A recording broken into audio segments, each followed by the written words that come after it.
के electric raw की management के अंडर है। के इलेक्ट्रिक की लोड शेडिंग कभी भी ख़त्म नहीं हो सकती। ये एक बिल्कुल लॉलीपॉप है कराची के अवाम को। हमारी बदकिस्मती ये है कि हम करप्शन की जो किताब खोलते हैं उसके पीछे हमारे हुक्मरान और हमारे अरबाब इख्तियार निकलते हैं। रॉ के स्लीपर सेल्स जो हैं उनको फाइनेंसिंग यहाँ से हुई। ये इलेक्ट्रिक की मैनेजमेंट है वो झूठ बोल रही है। वो बिल्कुल गर्मी के दिनों में लोड शेडिंग को कंट्रोल नहीं कर सकती।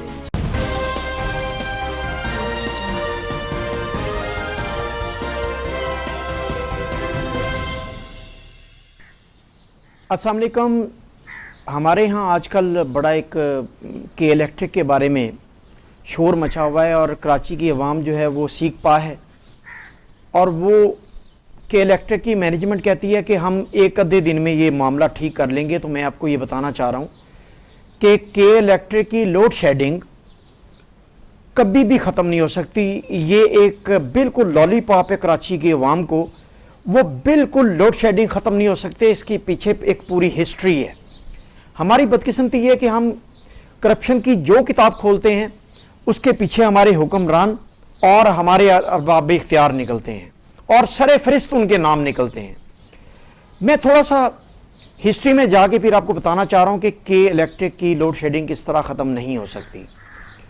आप मुशर्रफ दौर में अगर आएँ तो ऑपरेशन ब्लू फॉक्स के बाद MQM जो है वो दोबारा से अपने पर निकाल रही थी और अपने आप को रीऑर्गेनाइज कर रही थी। मुशर्रफ दौर ने उसको बहुत ज़्यादा सहारा दिया और उसको रीऑर्गेनाइज होने में बहुत बड़ी मदद की। मुशर्रफ दौर में आपको सबसे बड़ी फाइनेंस जो MQM को होती रही वो इलेक्ट्रिसिटी का ये सेक्टर था। कराची की इलेक्ट्रिसिटी थी।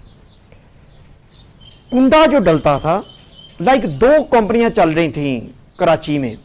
एक के इलेक्ट्रिक चल रही थी जो बिल भेजती थी लोगों को घरों में, और दूसरी पैरेलल जो सेक्टर इंचार्ज थे MQM के, वो अपने हल्का अहबाब में और अपने हल्के में जो कुंडे लगाते थे और बेदरेक बिजली का इस्तेमाल करते थे, वो उनकी लिस्टें उनके पास थी। और वो अफराद महीने बाद सेक्टर इंचार्ज के पास जाते थे और वहाँ जाके अपना बिल जो है 2000 से 5000 हिस्सा बकदरे जुस्सा वो एक पर्ची स्टैंप करवाते थे वहाँ से। मतलब उनका बिल प्रॉपर बिल नहीं होता था। कुंडे वाले को सेक्टर इंचार्ज बुलवा के उससे 2000 से 5000 तक वसूल करता था और एक पर्ची पर स्टैंप लगा के देता था कि आपका बिल इस महीने का हो गया। वो उनका बिल कंसीडर होता था। तो ये थी फाइनेंस की बहुत बड़ी सोर्स MQM को रीऑर्गेनाइज करने के लिए, और ये खुलेआम हो रहा था। कराची की अवाम अगर मेरी ये वीडियो देखें तो वो यकीनन इसको इंडोर्स करेंगे, क्योंकि कराची से ये आवाज़ नहीं उठ रही। तो मैं ये बताना चाह रहा हूँ कि ये कहानी कोई नई नहीं है, ये बड़ी पुरानी है। और के इलेक्ट्रिक की मैनेजमेंट इसे ठीक भी करना चाहे तो वो इसे ठीक नहीं कर सकती। उसके पीछे एक हिस्ट्री है और उसके पीछे कुछ गुमनाम चेहरे हैं जो इसे ठीक नहीं होने दे रहे। ये मुशर्रफ दौर के बाद हम आते हैं 2008 में। 2008 में अबराज ग्रुप ने, अबराज कैपिटल जो दुबई बेस्ड कंपनी थी, बेसिकली आरिफ नकवी उनके फाउंडर थे, वो आरिफ नकवी इसके शेयर खरीद लेते हैं के इलेक्ट्रिक के। और अब असल में इसके जवाल का आगाज होता है। के इलेक्ट्रिक के शेयर बेसिकली आरिफ नकवी के जरिए रॉ के दरपर्दा कंट्रोल में चले जाते हैं। मैं आपको बताता हूं कि किस तरह रॉ के कंट्रोल में चले जाते हैं। कि उसमें जो आशीष देव थे, उनके चीफ फाइनेंस ऑफिसर, वो रॉ के अंडर कवर थे। उसके बाद उनके राज गोपालन जो थे, जो उनके चीफ रिस्क मैनेजर थे, चीफ रिस्क एग्जेक्टिव थे, वो रॉ के अंडर कवर थे। और उसके बाद तीसरा नाम राम चंदानी का है, जो कि पार्टनर थे। बेसिकली ये अंडर कवर रॉ के लोग थे। और इनका बाकायदा अबराज कैपिटल के वेबसाइट पर 2013 तक नाम रहा और ये रॉ के कंट्रोल में चली गई बाकायदा तौर पर के इलेक्ट्रिक। अब रॉ को इसके शेयर खरीद के रॉ करना क्या चाह रही थी? दरपर्दा अबराज ग्रुप के जरिए रॉ ने के इलेक्ट्रिक को क्यों कंट्रोल किया? ये बड़ी असल में जानने वाली कहानी है, अब तक जिसको मंजर आम पर नहीं लाया गया। अब रॉ के पास जब ये जाती है ये 1600 अरब रुपए में बेची गई अबराज ग्रुप को, अबराज कैपिटल को।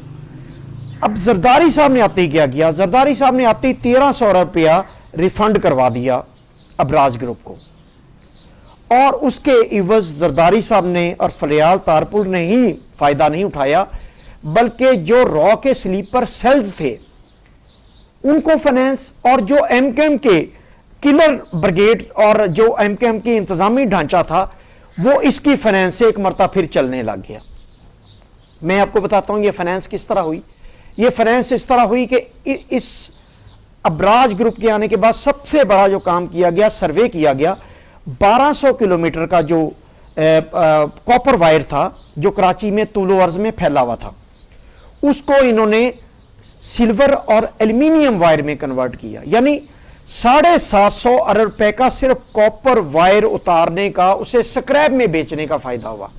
और ये 750 अरब ये सिर्फ अबराज कैपिटल ने नहीं लिया, ये पीपल्स पार्टी की अल्लाह की आदत को भी गया, एमक्यूएम को भी इसका हिस्सा बकदरी जुस्सा गया, रॉ के स्लीपर सेल्स जो हैं उनको फाइनेंसिंग यहां से हुई, किलर ब्रिगेड जो था एमक्यूएम का उसको फाइनेंस यहां से हुई, और ये बाकायदा ये तकसीम किया गया।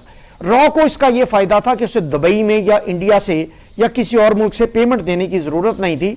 पाकिस्तान में उसके पास फाइनेंस का इतना बड़ा हेड आ गया कि वो यहीं से ही अपनी ऑपरेशन मैनेज कर रहे थे और ये पेमेंट लोगों तक पहुंचा रहे थे, जिसका सबूत भी नहीं मिल रहा था, और इसका सबूत हासिल करना भी बड़ा मुश्किल था। उसके बाद आपको इसकी इंडोर्समेंट मैं बताता हूं कि इंडोर्समेंट इसकी क्या है, कि स्लीपर सेल्स और ये जो कराची की लॉ एंड ऑर्डर की सूरत हाल जो कंट्रोल की जा रही थी, अल्ताफ सैन की एक तकरीर से 2015 में अल्ताफ सैन को 81 साल की सजा होती है उसकी हेट स्पीच पर, और उसको बैन किया जाता है मीडिया पर, उसकी तस्वीर और उसका नाम लेने को बैन किया जाता है, और उसे बिल्कुल ब्लैकआउट कर दिया जाता है मीडिया में।